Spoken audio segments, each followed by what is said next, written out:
Merhaba arkadaşlar, futbol severler hemen toplansın. Arjantin, İtalya'dan sonra bakın bu gördüğünüz Starbucks kuyruğu değil. Demir parmakların arkasında market fiyatlarına bakmak istiyorum.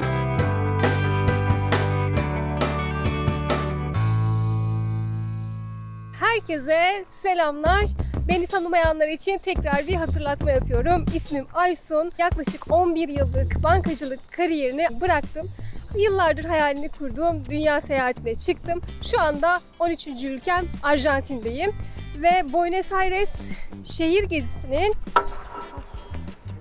Arkamdan biri geldi sandım. Güney Amerika'nın en güvenli ülkesi olarak bilinen Arjantin aslında o kadar da güvenli değil. Bakın size şimdi ne göstereceğim. Gördüğünüz gibi marketler bile kepenkler kapalı bir şekilde çalışıyor. Bir sipariş ettiğinizde demir parmakların arkasından parayı uzatıyorsunuz ve ürünü demir parmakların arkasından alıyorsunuz. Ve düşünün böyle şartlar olan bir mahallede ben elimde kamera çekim yapmaya çalışıyorum. Futbol severler hemen toplansın çünkü Boca Juniors stadyumunun hemen önündeyim.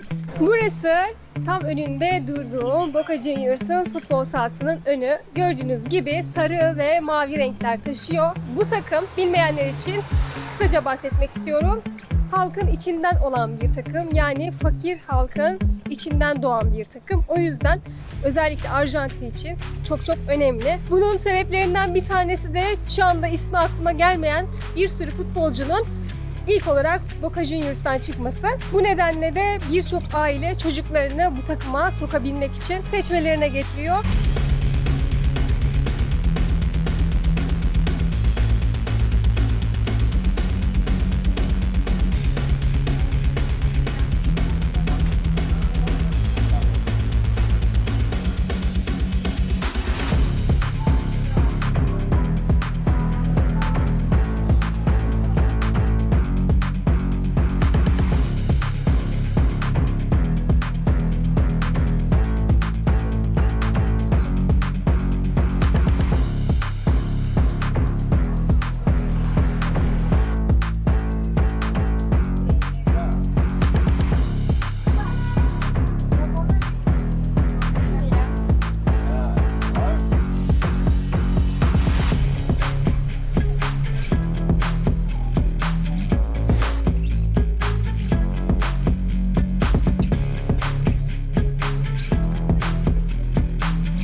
Gördüğünüz gibi renkli ve eğlenceli bir takım ruhu.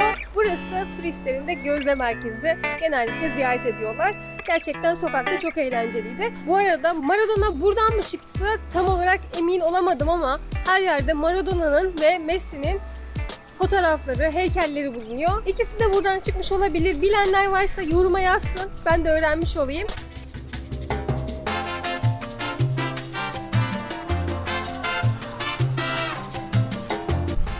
Şimdi bundan 100 yıl önce İtalyan göçmenlerin yerleştirildiği La Boca mahallesine gidiyoruz.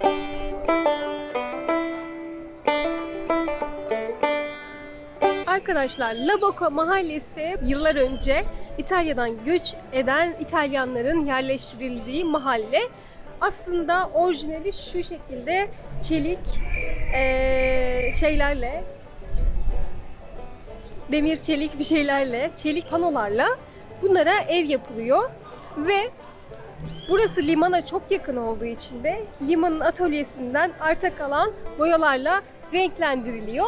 Daha sonrasında bu kadar renkli tatlı bir mahalle bir sürü turistin yine ilgisini çektiği için bu bir turistik noktaya dönüşüyor. Şöyle gördüğünüz gibi orijinal olmayan renkli binaları da var ama orijinali bunlar. Orijinali çelik duvarlar. Bu arada öğrendiğim kadarıyla Arjantin İtalya'dan sonra en fazla İtalyanın bulunduğu ülke konumunda. Sokak böyle devam ediyor.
Arjantin'i gündüz yeterince gezdiğimize göre biraz da gece sokakları, caddeleri nasılmış ona bakalım. Buenos Aires için önemli olan bir cadde var. Florida Caddesi bizdeki Beyoğlu Caddesi ile çok benzer özellikle. Şurada karşıda gördüğümüz şu uzun taştan olan yapı buranın simgelerinden bir tanesi. Dikili taş gibi bir şey. Üst üste dizilmiş taşlardan oluşuyor. Bu gördüğünüz de dünyanın en büyük bulvarı.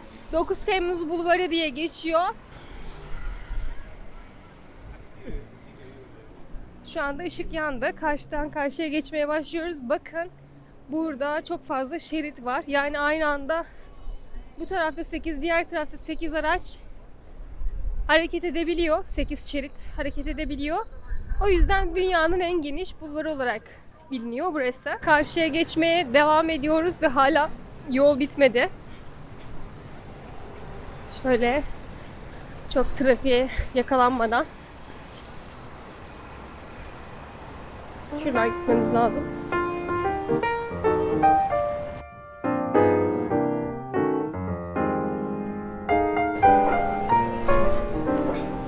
Bakın burada bir tiyatro salonu var ve önünde kuyruk dolu. Gerçekten Arjantin sanata, tiyatroya ve operaya. Bakın burada da var yine kuyruk. Bakın bu gördüğünüz Starbucks kuyruğu değil. Bu gördüğünüz tiyatro kuyruğu. Kuyruğun sonunu merak eden varsa bakın oradan halen daha buraya arkaya doğru devam ediyor.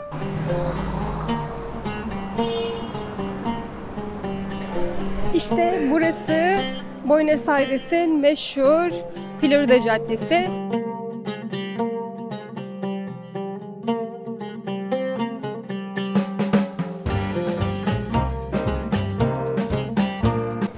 Bakın burada insanlar size sesleniyorlar cambio diye. Bu caddede kambiyocu bulabilirsiniz. Yani cebinizde dolar varsa kara borsa fiyatından burada bozdurabilirsiniz. Arjantin pesosuna çevirebilirsiniz. Buenos Aires'in ilk videosunda bahsetmiştim ama yine ilk defa bu videoyla karşı karşıya gelenler için bahsetmek istiyorum. Kısaca Arjantin'de para biriminin 2 tane karşılığı var. Bir tanesi devletin açıkladığı resmi kur. İkincisi de aslında gerçek değeri halk arasında elden ele dolaşımı olan kur. Devletin açıkladığı kur güncel olarak şu anda 1 dolar 180 peso ediyor. Kara borsa kuru da 2 katı 1 dolar 360 peso ediyor. Bu ne demek oluyor? Eğer dövizinizle gelirseniz döviz bozduran ajantalara ya da en kötü ihtimal burada bu cadde üzerinde biraz önce gördüğünüz gibi insanlar var. Burası bilindik bir yer, çok kullanılıyor turistler tarafından. Nakdiniz yok, hiç sorun değil. Western Union uygulamasıyla para gönderip kara borsa kurundan yine pesoya çevirebiliyorsunuz. Şunu söyleyebilirim. Burada asgari ücret 400 dolar civarında. Şöyle resmi kura göre 400 dolar civarında. 70.000 peso falan ediyor. Buradaki gelir seviyesi, asgari ücret gelir seviyesi gerçekten çok düşük. Ben bugün karşılaştığım kira fiyatları, emlakçıların camında gözüken kira fiyatları ortalama 60.000, 70.000 peso, neredeyse bir asgari ücrete denk geliyor. Arjantin'i Türkiye ile çok fazla benzetiyorlar ve kıyaslıyorlar.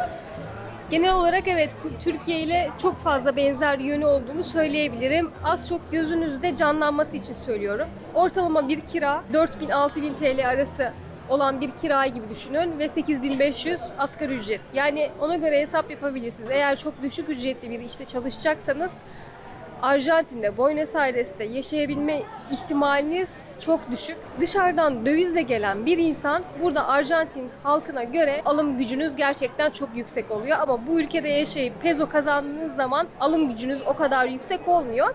Şimdi sizinle birlikte kısa bir market fiyatlarına bakmak istiyorum. Market fiyatlarına göre bir asgari ücretlinin evine neler girer? Hadi birlikte markete gidelim.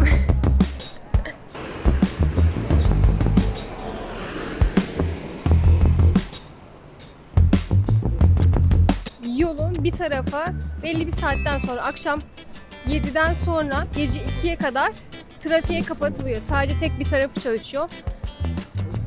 Bir şeridi kapatıyorlar. Böyle yayalar rahat bir şekilde gezebiliyor. 2 gün önce de diğer şeridi kapalıydı. Burada Arjantin'de insanlar gerçekten çok sıcak. Yani her şeye sıcak ve neşeli bir şekilde karşılık veriyorlar. Öyle söyleyebilirim. Size Arjantin Türkiye'ye benziyor demiştim değil mi? Hepinizin tanıdığı bir markete geldik.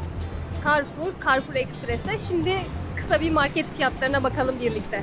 Şöyle standart ekmek fiyatları, bunlar biraz küçük. 217 peso. Şöyle büyük paketliler de 360 peso fiyatları. Ekmek fiyatları bu şekilde. Hatta daha böyle orijinal paketli istiyorsanız da 669 peso. Burada da meyve suları var. Mesela şöyle 1 litrelik bir meyve suyu, elma suyu 216 peso. Burada en sevdiğim şey peynir ucuz. Şöyle 100 gramı 150 peso. Yani 50 cent falan. Şöyle Carrefour'un kendine ait reçelleri var. 239 peso. Yani yine 1 dolardan az. 300 pesoluklar, 500 pesoluklar da var. Ne reçeli olduğuna göre değişiyor. Bakın burada domates püreleri var. 169 peso şunlar. 500 gramlık. Şöyle hazır çorbalar var 250 pesoya. Makarnalar uygun alırsanız 106 pesoya var. Carrefour'un kendi var mı markası? Şunlar var biraz daha büyük. 139 peso. Daha böyle markaları olan 300 peso olanlar var değişik özellikle. Burada şu pirinç 270 peso, bu pirinç. Bu biraz daha baldo. Şöyle Carolina çeşitli 393 pesoymuş. Burada yeşil mercimek konservesi 135 peso. Burada da garnitür konservesi var 156 peso. Şöyle 900'lük ve 1,5 litrelik ayçiçek yağı var. 1,5 litrelik olan 809 peso. Yani yaklaşık 3 dolar değil, 2,5 dolar. Bu da 2 dolara yakın. 1 litreye yakın bir ayçiçek yağı 900'lük. Burada Carrefour'un kendi tuvalet kağıdı dörtlü 299 peso. Altılı 364 pesoya satılıyor. Deterjan kısmına da şöyle kısa bir göz atalım. Bulaşık deterjanları 189, Carrefour'un kendi deterjanı 121 peso. Şöyle sıvı deterjanlar var 1660 peso. Toz deterjanlar da 218, şöyle 400'lük bir deterjan. Böyle küçük boy saç kremi 385 ve şöyle 348'e de küçük boy bir şampuan var. Daha büyük boyları 840 pesoya geliyor. Genel olarak market fiyatları bu şekildeydi. Bana biraz Türkiye'ye göre uygun gibi geldi. Siz ne düşünüyorsunuz bilmiyorum. Yorumlarınızı bekliyorum. Şimdi çok geç oldu. Akşam oldu. Karanlık. Her yer. Kaldığım hostele geri dönüyorum şu anda. Şimdilik söyleyeceklerim bu kadar. Yarın yeni bir ülkeye doğru yola çıkacağım. Sürpriz, bir sonraki videoda artık izlersiniz. Benim şimdilik söyleyeceklerim bu kadar. Videomu beğendiyseniz beğen tuşuna ve hala abone değilseniz abone ol tuşuna basmayı unutmayın. Hepinizi çok seviyorum. Abone olmayı sakın unutmayın. Kendinize çok iyi bakın. Yeni videoda görüşmek üzere. Hoşça kalın.